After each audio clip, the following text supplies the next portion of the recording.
Good morning, everyone. This is Andrea Martin with Andrea Cans, and it's still early. It's 7:59, 8 o'clock a.m.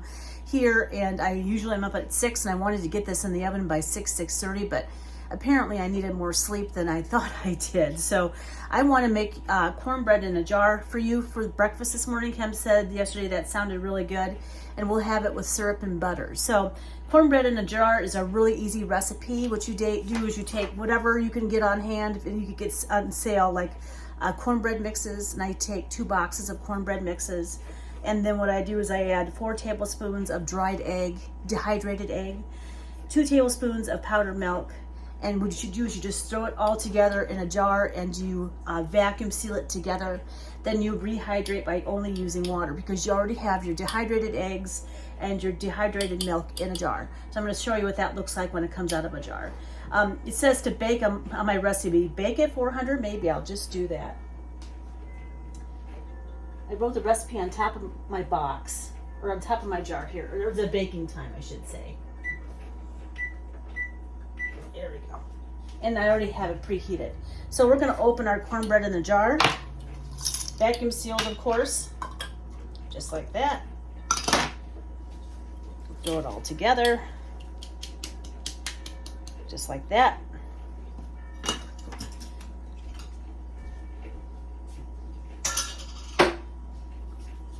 And this is what it looks like. I was looking for an easy way to port cornbread and all the ingredients I needed to the camper and only hydrate again or add water to get it to be able to be baked off. Now I'm using today a pan that my brother gave to me about 15 years ago. Since then I've acquired like 6 or 7 other cast iron pieces, and what I do is I season them. And it's really easy to season your cast iron. It does take some time, but it's really easy.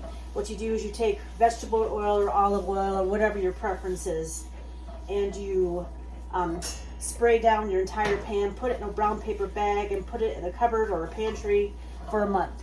And then you do that for 3 months in a row, and it works out really, really well. Now here I just added some butter to my pan so that the cornbread does not stick in the pan when we want to pull it out of there. That's what that looks like. All right, the next thing I'm going to do is I'm going to rehydrate my cornbread in the jar. Start off by adding 1 cup of water, and we'll see where we get from there. If we need to add more water, we will. But let's take a look and see what it does for us this morning. Sometimes it takes a little more, sometimes it takes a little less. All depends on the day.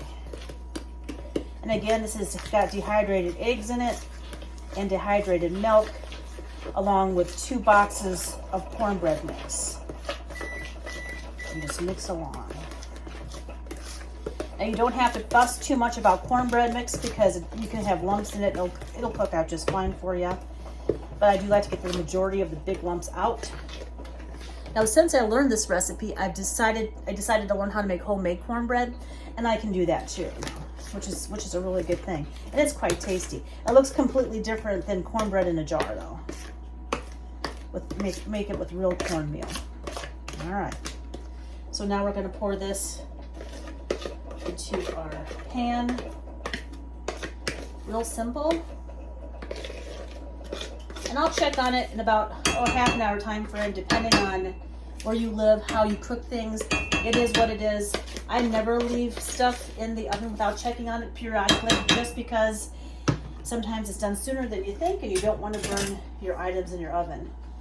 I had an epic failure with biscuits of all things. I've made them for years in the oven. I forgot all about them. I think it was last fall. I was making biscuits and gravy, homemade.